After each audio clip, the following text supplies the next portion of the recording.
नमस्कार मित्रांनो, आज मी तुम्हाला सांगणार आहे अशी एक कथा जी कदाचित तुमच्या आयुष्याशी कुठे ना कुठेतरी जोडलेली असेल. ही कथा आहे एका नात्याची, जे नावाने आजीचं होतं पण प्रेमानं मात्र आईचं. कारण काही माणसं जन्म देत नाहीत पण आयुष्य मात्र घडवतात. आजची ही कथा आहे त्या आजीची जिच्या कुशीत बालपण सुरक्षित होतं, जिच्या आवाजात भीती विरघळून जायची आणि जिच्या डोळ्यात फक्त नातवाचं भवितव्य दिसायचं. ती फक्त आजी नव्हती, ती आई होती. मित्रांनो, जर तुमच्या आयुष्यात आजी होती तर आजची ही कथा शेवटपर्यंत नक्की ऐका. कारण ही फक्त कथा नाही, ही आठवण आहे आणि आठवणी कधीही खोट्या नसतात.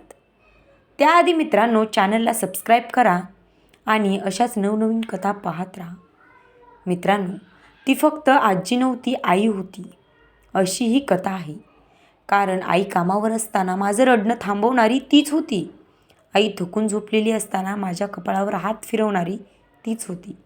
आई नंतर म्हणायची, पण आजी कधीच नंतर म्हणली नाही. तिच्या कुशीत भीती नाहीशी व्हायची. तिच्या आवाजात संपूर्ण जग शांत व्हायचं. माझं बालपण आईपेक्षा जास्त आजीच्या सावलीत गेलं.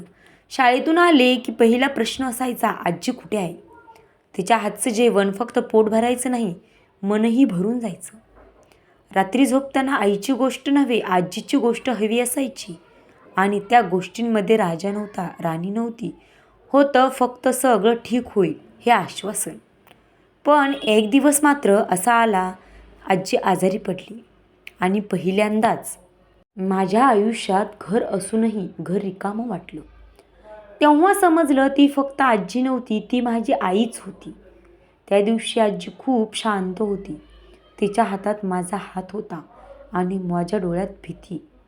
ती हळूच हसली आणि म्हणाली, रडू नकोस, आई कधीही आपल्या लेकरांना सोडत नाही. मी काही बोलू शकलो नाही, फक्त तिचा हात अजून घट्ट पकडला. थोड्या वेळानं तो हात थंड झाला आणि त्या क्षणी माझं बालपण कायमचं मोठं झालं. आजही जेव्हा मी थकलो असतो, हरवल्यासारखं वाटतं, तेव्हा डोळे मिटतो आणि जाणवतो कुठेतरी ती अजूनही आहे. डोक्यावरील हात फिरवत मनात म्हणत, बाळा मी आहे, घाबरू नकोस.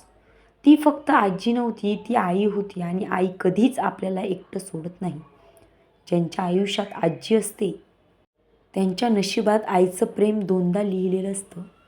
मित्रांनो, आजची कथा कशी वाटती ते नक्की सांगा आणि तुमच्या आजीविषयी एक सुंदर अशी आठवण आपल्या कमेंट बॉक्समध्ये सांगा. जेणेकरून अशाच नवनवीन कथा आपण तुमच्यापर्यंत पोहोचवत राहू आणि आम्हालाही अशा कथा प्रोत्साहित करण्यासाठी थोडं प्रोत्साहन मिळेल. भेटूयात पुढच्या कथेमध्ये. तोपर्यंत धन्यवाद.